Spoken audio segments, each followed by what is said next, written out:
Hey there everyone, I'm Taryn, and we're back with some pretty popular titles as well as some low-key but still interesting games. Ready? Because we're about to begin now. FreeMMOStation.com.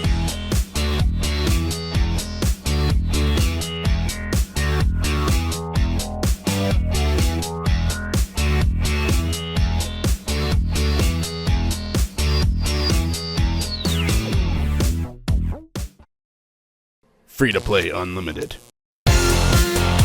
Blade & Soul is doing really well in the West, and the updates are coming thick and fast. Not only that, but another one's just a hopscotch away coming up in June. Vengeance Breaks is the new update coming June 1st and features a face-off against Jin Sun-yun in the Altar of Divine Will Heroic Dungeon. There's also Part 2 of Silverfrost Mountains, which brings the Act 4 story arc to a conclusion. And then there's also 2 new dungeons, Sundered Nexus and 24-member open-world Zaiwai Ruins. Finally, there's a single-player challenge of the Tower of Infinity and Pets. Pets follow you around and provide a defensive buff when fed, so don't be shy on the treats. The much-awaited new expansion Secrets and Shadows for TERA is going to be available in just a few days now. Not only that, but it's also adding flying mounts and the ninja class. The brand new ninja class is an Aline exclusive, and the flying mounts are limited to a couple of free fly zones, but this will probably expand in the future. The expansion also brings new dungeons and the conclusion to the story arc that began in the Fate of Arun expansion. We still have a TERA giveaway running, so get your gift pack ready right away. In other news, TERA could be coming to PlayStation 4 and Xbox One, judging by a posting on job boards in South Korea by developer Bluehole Studio. Crush Online came out of nowhere, and it looks pretty interesting. This is a sort of MOBA and persistent MMO that tries something new. Developed by Joy Impact, makers of Ica Online, Crush Online pits 3 factions in a war where players fight for territory control while having to defend their castles. You can choose your avatar and customize it with different weapon setups. Crush Online is coming to Europe this summer, and while there's no word on a North American release, it could eventually happen. So we are not getting Monster Hunter Online in the West. However, pretty soon we are going to get an English patch for it, so it ain't all bad, right? Do you remember how Tencent was open about the idea of a Monster Hunter Online English patch? Well, that patch is now in the works for some time now by Team Hunter's Destiny, and while this isn't the only patch, the team is hard at work to make it top quality. The beta patch is planned to go live May 30th, so if you've been waiting for this to try out Monster Hunter Online, then the wait is almost over. As you may recall, Monster Hunter Online is a China-exclusive MMORPG, and while Tencent isn't taking it to other regions, well, at least they were cool about not IP blocking the game and letting fans work on an English translation. Good job, guys.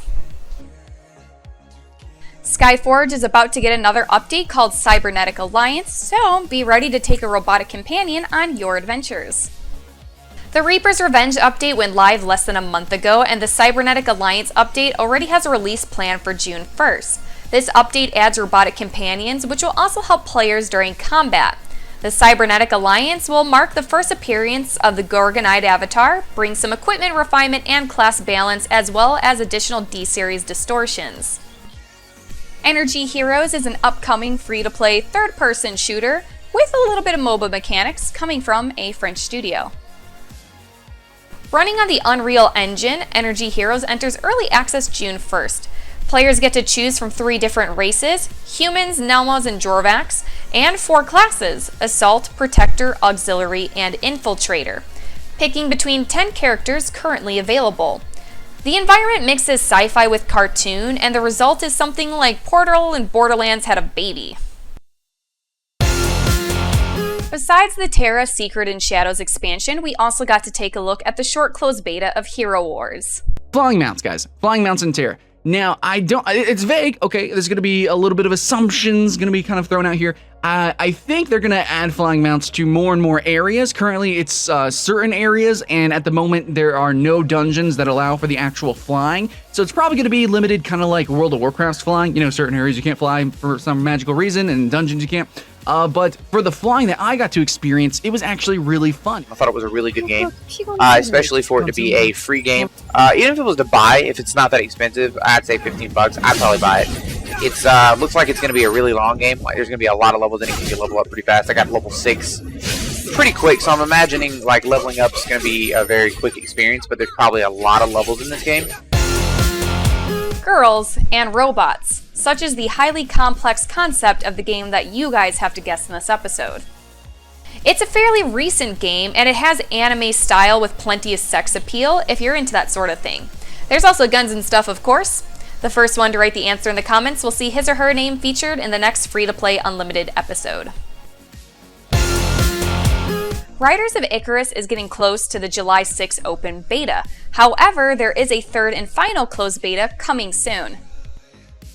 Nexon and We Made Entertainment's MMORPG Riders of Icarus has its final closed beta on June 2nd and running through Tuesday, June 7th.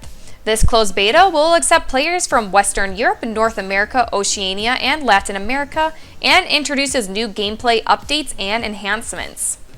Riders of Icarus is shaping up to be one fine game, with a concept similar to Dragamon Hunter or Dragon's Prophet, but looking like the best of those games. In another note, the original Korean version just added a new class, the idol from the new race Shiring, which incidentally is a lowly character that the game still didn't have.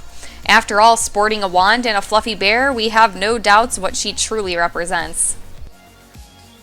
Well, my dears, that's it for this week. I hope you guys enjoyed the show. Make sure to stay tuned next time, and I look forward to seeing you guys then. Bye!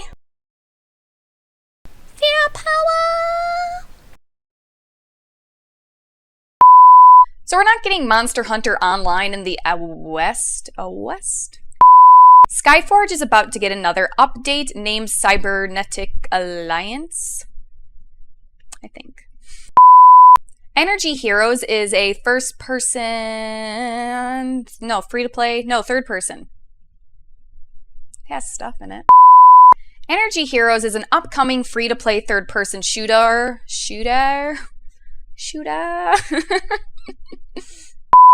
We tried a few games lately, but besides that, TERA, The Shadows and Secrets...